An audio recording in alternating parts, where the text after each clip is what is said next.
আসসালামু আলাইকুম। আমি এখন বানাচ্ছি বেলজিয়ামের রেসিপিতে একটা চিকেন ফ্রাই। এটা খাইতে এতই মজা যে এটা খাওয়ার পরে আমার মনে হয় না আপনারা কখনো কোনো দিন দোকান থেকে কিনে খাবেন। বিশেষ করে বাচ্চারা তো দোকানের খাবার মুখেই তুলতে যাবে না। রান্নাটা খুবই সহজ, তো আসেন দেখি শুরু করা যাক। আমি এখানে মুরগির রান নিয়ে নিছি, চামড়া সহ এরকম 5টা নিছি আমি। এর সাথে আমি একটু আদা রসুন বাটা দিব। এটাই কিন্তু অরিজিনাল রেসিপিতে আদা রসুন বাটা দেয় না, কিন্তু আমাদের রুচির জন্য আমি এখানে একটু আদা রসুন বাটা দিয়ে নিচ্ছি। আর একটু লবণ দিয়ে এগুলাকে একটু মেখে রেখে দিব, যে এইটুকু ভিতরে ঢুকে আর কি। মিনিট 10 রেখে দিব এইভাবে। 10 মিনিট পরে আমি এগুলাকে টেনে টেনে একটু চামড়াগুলো আবার সোজা করে দিচ্ছি। এখন একটা কড়াই আমি তেল গরম করে এইগুলাকে দিয়ে আমি একটু ভেজে নিব।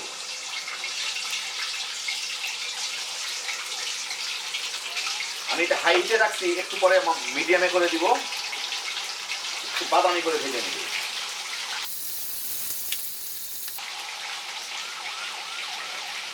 মিনিট 2 ভাজার পরে আমি কিন্তু এটার হিটটাকে আগে আমি হাই আর মিডিয়ামের মাঝামাঝি ভাজতেছিলাম, এখন আমি মিডিয়ামে করে দিছি এবং এটাকে উল্টায় পাল্টা আমি একটু বাদামি করে ভেজে নিব, যাতে ভিতরটা পর্যন্ত কিছুটা সিদ্ধ হয়ে যায়, মানে পুরোপুরি প্রায় সিদ্ধ হয়ে যায় আর কি, রক্ত টক্ত না থাকে আর কি। এটা কিন্তু বাদামের জন্য হয়ে যাচ্ছে। এরকম করে এটাকে আমি মোটামুটিভাবে 10-12 মিনিটের মতো ভেজে নিব আর কি। হাই হিটে 2 মিনিট আর মাঝারি হিটে আরও 10 মিনিট ভাজলাম। এখন এগুলোকে আমি তেল থেকে উঠাই নিই, সুন্দর বাদামি হয়ে গেছে দেখেন। শুরু করে নিয়ে নেব এগুলোকে। এখন আমি ব্যাটারটা রেডি করি। আমি একটা বাটিতে 2 কাপ ময়দা নিয়ে নিচ্ছি। এর সাথে আমি 1 চা চামচ অরেগানো দিব। অরেগানো না থাকলে আপনাদের পছন্দ মতো যে কোনো মশলা দিয়ে দিতে পারেন, অসুবিধা নাই।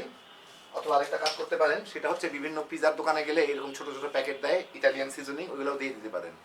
অতিরিক্ত যদি দেয় পকেটে করে নিয়ে আসবেন, খাইতে খুব মজা লাগে। যাই হোক, 1 চা চামচ গোলমরিচের গুঁড়া ফ্লেভারের জন্য। প্যাপ্রিকা দেওয়া হয়, আমার কাছে প্যাপ্রিকা নাই, তার বদলে আমি লাল মরিচের গুঁড়া দিয়ে দিই। স্বাদ মতো লবণ দিয়ে এটাকে মিশায় নিই।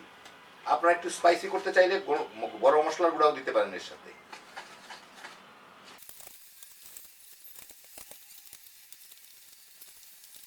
ভালো মতো মিশাই নিলাম। এটাকে এখন আমি 2টা ভাগে ভাগ করে নিব।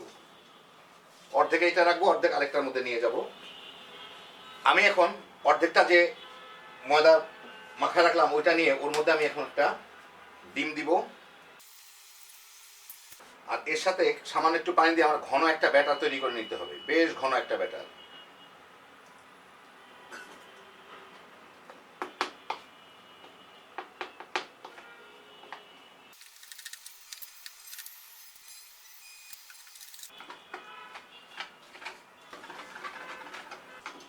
বানাইলাম একদম ঘন একটা ব্যাটার। আমি যখন মুরগিটার গায়ে লাগাবো তখনই বুঝতে পারবেন যে এটা যাতে ভালো মতো লেগে থাকে আর কি, একদম আঠার মতো লেগে থাকে।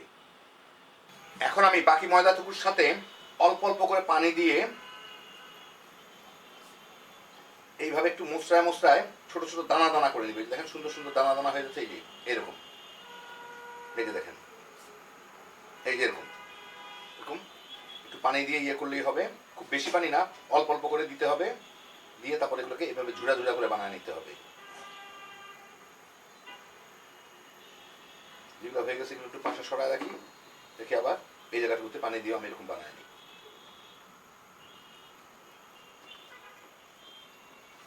আর এগুলো বড় বড় থাকলেও হাত দিয়ে এইভাবে ডলে ডলে ভেঙে দিতে হবে।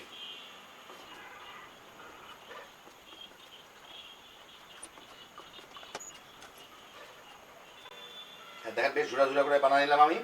নিচের দিকে একটু গুঁড়া ময়দা থাকলেও কোনো ক্ষতি নাই, কারণ এগুলোও কাজে লাগবে। হয়ে গেল আমার উপরের ক্রাস্টটা তৈরি।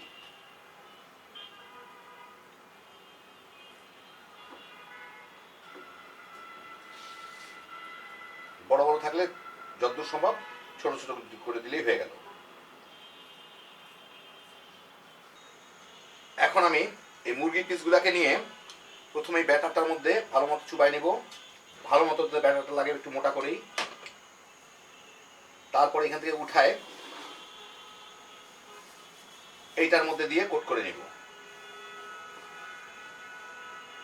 সব জায়গাগুলোর মধ্যে যাতে এটা লাগে। দেখেন একদম এইরকম।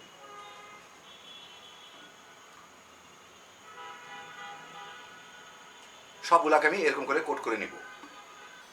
ক্যামেরাটা বন্ধ হয়ে গেছিল, যাই হোক, এখন আমি তেল গরম করে একটা ছাড়ছি, এরকম করে এইগুলাকে দিয়ে ভেজে নিব। তেলটা হাই আর মিডিয়ামের মাঝামাঝি আছে।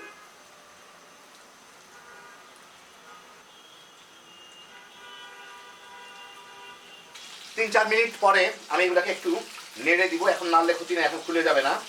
প্রথম দিকে নাড়লে কিন্তু খুলে যেত। এখন সুন্দর করে বাদামি করে উল্টা পাল্টায় ভেজে নিব।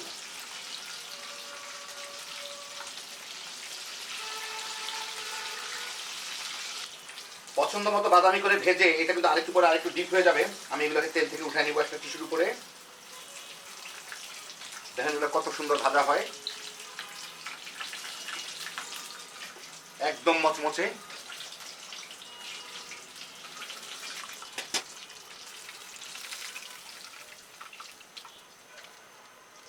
বাকিগুলোকে ঠিক এরকম করে ভেজে নিব। তো এই দেখেন হয়ে গেল আমার দারুণ মজার বেলজিয়ামের রেসিপিতে চিকেন ফ্রাই। প্রসেসটা দেখলেন খুবই সোজা, খাইতেছি কি মজা, একবার বানালেই বুঝবেন। এটা কিন্তু রান্না শেষ হওয়ার পরেও কয়েক ঘন্টা মচমচে থাকে। আর এটা যদি একবার বানান, আমার মনে হয় না আপনারা আর কখনো দোকান থেকে কিনে খাবেন।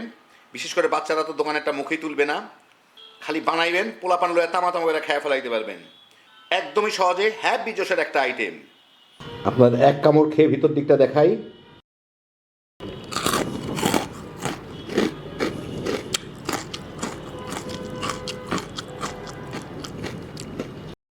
এই দেখেন ভিতর দিকটা, উপর দিকটা একদম মচমচে, ভিতর দিকটা একদম জুইসি। আল্লাহ আপনাদের সবাইকে ভালো রাখুন, সুস্থ রাখুন, নিরাপদ রাখুন। ইনশাআল্লাহ বেঁচে থাকলে আবার দেখা হবে। ফি আমানিল্লাহ।